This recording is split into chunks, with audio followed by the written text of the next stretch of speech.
वो हर वक्त रोती रहती थी और ससुराल वाले उसे जिद्दी और अकड़ू समझते थे। घर में हर रोज झगड़ा होता था।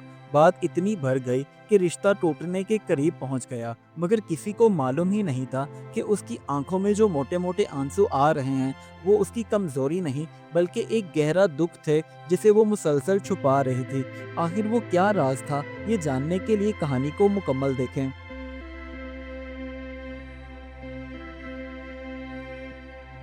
ये कहानी है नूराबाद गांव की, जहाँ के रहने वाले लोग सादा तबीयत के मालिक थे और उनके घर मिट्टी के बने हुए थे। और उन्हीं घरों के अंदर एक मिट्टी का घर ऐसा भी था जिसके अंदर रोज ब रोज तनाव बढ़ता ही जा रहा था। चंद महीने पहले ही गांव के उस घर में एक नई नवेली बहू शादी करके आई थी, जिसका नाम नाइला था। नाइला बहुत ही नर्म दिल और खसास लड़की थी। शादी के शुरू के 2-4 दिन तो बहुत सुकून के गुजरे, लेकिन उसके बाद नाइला हर छोटी छोटी बात पर रोने लगी। ऐसा लगता था जैसे वो बहुत ही कमजोर दिल की मालिक हो और कोई भी बात उसके जाके सीने में लगती हो। नाइला जितनी ही हसास तबीयत की मालिक थी, उसकी सास शमीम बेगम उतनी ही सख्त मिजाज औरत थी। वो जो भी काम बेचारी करती, चाहे खूब दिल लगाकर ही क्यों ना किया हो, मगर उसकी सास को बिल्कुल भी वो काम पसंद ना आता और वो उल्टा उसमें से नक्स निकालना शुरू कर देती। लेकिन इन सब के बावजूद ना तो नाइला की आंखों से आंसू खुश्क हो रहे थे और ना ही काम करते हुए उसके हाथ रुक रहे थे। मगर फिर भी उसकी सास को कोई भी काम पसंद ना आता। अगर सालन में कभी कोई थोड़ा बहुत नमक कम हो जाता तो वो चीख उठती और कहती, पुहर कहेंगे, तुम्हें कोई काम नहीं आता।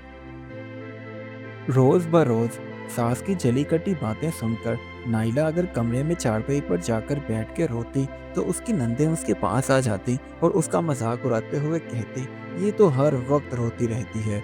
आहिस्ता आहिस्ता उसे घर में रोंदू बहू कहा जाने लगा। उसका शोहर बेचारा कामरान, वो बीच में फंस चुका था। अब ना तो वो अपनी माँ का दिल दुखाना चाहता था और ना ही बीवी को यूं रोता हुआ देख सकता था।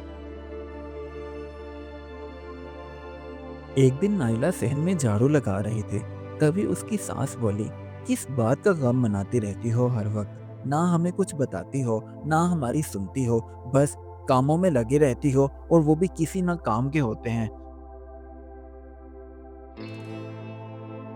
एक दिन शमीम बेगम ने गुस्से में आकर अपने शौहर से कहा, ये पता नहीं कैसी बहू आ गई है हमारे घर में, हर वक्त रोती रहती है और इसमें अकड़ है कि कूट कूट कर बड़ी हो जैसे। मुझे समझ नहीं आता ये मेरी बात क्यों नहीं मानती। असल में आयशा की शादी की जब तारीख मुकर्रर की गई तो उन्हीं दिनों में उसके बाप का इंतकाल हो गया था। इसलिए वो हर वक्त अपने बाप को याद करके रोती रहती थी। और उसके ये आंसू जिद नहीं थे, बल्कि उसका दुख थे जो उसकी आंखों से मुसलसल बह रहे थे। एक दिन रात के वक्त बहुत तेज आंधी आई और उसके बाद बारिश होने लगी। तभी अचानक लाइट चली गई और सब घर वाले एक साथ बैठे थे। उन्होंने लालटेन जलाया और परेशान हो गए कि अब रात कैसे गुजरेगी बिना लाइट के। अभी बारिश रुकी नहीं थी कि शमीम बेगम जल्दी से उठी और कहने लगी, मैं बाहर हमसायों से पूछ कर आती हूँ कि लाइट कब तक आएगी, चलो पता तो चल ही जाएगा ना। जैसे ही उसने कदम उठाया तो फिसलन की वजह से वो वहीं धड़ाम करके गिर गईं। तभी नाइला जल्दी से भागती हुई वहां आई और उसने अपनी सास को सहारा दिया। उठाकर कमरे में लेकर आई, पानी पिलाया और उसकी मरहम पट्टी करने के बाद वहीं अपनी सास के पास ही बैठ गई। वो पूरी रात शमीम बेगम के कमरे में रही और वहां से हिली तक नहीं।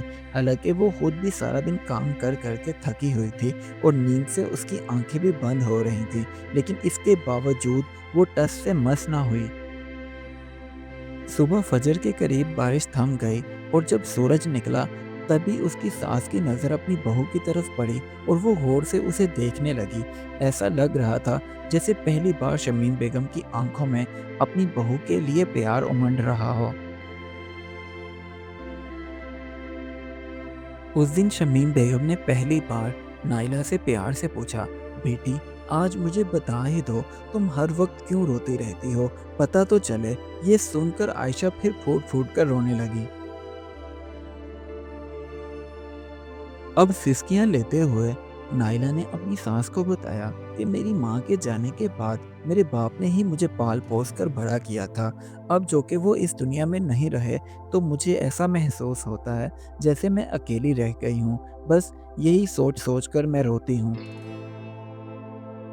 उस दिन के बाद सब कुछ बदल गया। सास ने उसे अपनी बेटी समझना शुरू कर दिया। घर में तंज की जगह मोहब्बत आ गई और रोंदू बहू अब मजबूत बन चुकी थी और अकरू ससुराल नर्म दिल खानदान बन गया।